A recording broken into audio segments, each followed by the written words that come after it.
Welcome to my views and news. Firstly, the internet is back on in Pakistan. For the last 3 days, I had no access to internet, but somehow I managed to stay in touch with you. I could not update you as much as I wanted because some updates, some new stories went uncovered, but still I tried my best. Now internet is back on. Hopefully internet will remain accessible. uh, some new stories for you. Firstly, Ethio 360 and Ethio 360 TV, two YouTube channels have been blocked. Ethio 360 had massive following from Ethiopia, from across the world. Now the journalists they have created a new channel reportedly. Secondly, Gondar viewers, where deaths, at least 3 deaths are being reported by locals. Despite agreements signed between, not signed, understandings reached between Gondar elders and Ethiopian National Defense Force, despite withdrawal of Ethiopian army, security situation is not fully under control in Gondar. Third, viewers, Sudan today sent a message to Eritrea. The Falla al-Hajj is a Sudanese Janal al-Burhan, the spokesperson. He visited Eritrea today. He delivered a special message from Burhan to Isaias Afwerki. What is this message about? Is it a warning? Is it an indication that Sudan trusts Eritrea, that Al-Burhan trusts Isaias Afwerki? Details for you. Firstly, viewers, two YouTube channels have been taken down. Ethio 360. We know that Ethio 360 journalists were accused by Ethiopian government a few days ago that the journalists and other journalists as well, they were planning to topple the government. They had formed an organization with military, financial, media wings, and the purpose was to create instability, to topple Amhara government, to topple Ethiopian government. And Joint Task Force in a statement last week announced to take action.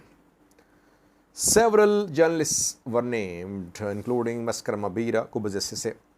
Kubze Sisse was arrested from Djibouti. Ethio 360 journalists were mentioned too, like Haptam Oyalo and others. And they are based in the US. Ethio 360 is based in the US. It's known as an Amhara news outlet, which works for the protection of Amhara interests. But these journalists have been accused of hate speech, that they back certain groups and they're involved in creating instability in Ethiopia. The journalists deny these allegations. Now, when the government has decided, Ethiopian government, to take action against the journalists, it means that government is pursuing, it is walking its talk.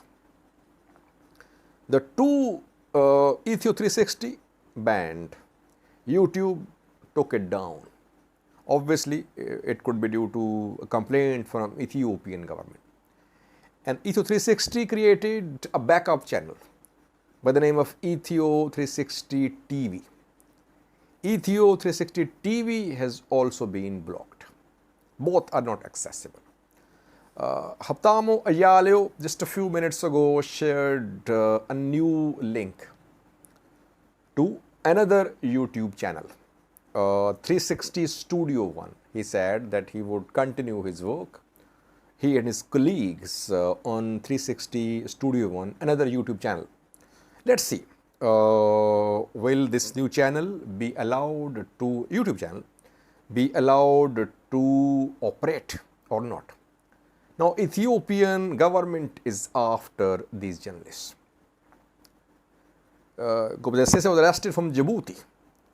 360 and 360 TV banned. It means that Ethiopian government will try to take action as much as possible against the journalists. I have been criticizing the government for imprisoning journalists, for taking action against news outlets. And that is what my position is, that Ethiopian government should promote freedom of expression, freedom of speech. At the same time, these journalists should also be careful. Sometimes, without evidence, they level allegations and they become a tool of spreading hate. So, they shouldn't be tools of spreading hate, which leads to deaths, destruction, and massacres in Ethiopia. Secondly, towards Gondar, where the security situation has improved, but still people say that stray bullets are a serious issue. We saw that after Gondar people went on 2-day strike, Ethiopian National Defense Force met with elders and Ethiopian army withdrew from Gondar city to its camps and from surrounding areas as well, reportedly from the checkpoints after talks. And then people, then we saw that Gondar returned to normalcy. But still, security situation is volatile. People are reporting that 3 deaths happened in Gondar in the past few days, deaths due to stray bullets. Who fired? No one knows. And if you remember, 2 days ago there was a meeting in Gondar where Fano representatives and security officials, they met, and the issue was aerial firing. Who was involved in aerial firing in Gondar? Fano denied involvement. Foreign representative said that some militias armed by Fano could be involved, but Fano was not involved. So that just shows that overall security situation is volatile. 3 deaths have been confirmed so far. Deaths of ordinary civilians. They are not members of Ethiopian army or members of any militia, Fano, etc. They were ordinary civilians going about their business, and a bullet from somewhere hit and they died. So it means there are groups in Gondar which could be a security threat. These groups will have to be controlled by the government. Lastly, viewers, Sudan today sent a message to Eritrean President. Message is from Abdul Fattah al-Burhan, Sudanese army chief. If you remember last year, Isaias Afwerki sent 2 messages to Abdul Fattah al-Burhan. Isaias Afwerki wanted to mediate between Sudanese army and Sudanese protesters. When the protesters were putting pressure upon the army chief to lead the country smoothly towards next election, as Burhan had staged a coup in October 2021, people were rejecting that coup. Twice we saw that Yamana Gabriel, Usman Saleh from Eritrea, they met with al-Burhan and Hamati. And Burhan gave the cold shoulder to Eritrean message back then, I remember. Burhan refused to give any role to Isaias Afwerki in the resolution of political conflict in Sudan. And then, as I reported in some videos, that Eritrea tried to organize a conference in Asmara about peace in Sudan, but from eastern Sudan, Eastern Sudanese tribal leaders were not allowed by Sudanese border guards to enter Eritrea to participate in that conference. So Burhan was not happy with growing or with present Eritrean influence in Eastern Sudan. Now things have changed. Burhan is in crisis. Burhan is being challenged by Hamati, both fighting in the capital, in the heart of Sudan. Dafullah al-Hajj is Sudanese Army General al-Burhan's spokesperson, and today he was in Eritrea. He met with Isaias Afwerki, Eritrean President. He delivered a message to Isaias Afwerki. What is this message about? No one knows. Sealed envelope was delivered to Isaias Afwerki, but the visiting Dafullah al-Hajj said that Sudan appreciated the trust between Sudan and Eritrea. And Indian Information Ministry issued a statement saying that some news outlets, some news sources are spreading false information.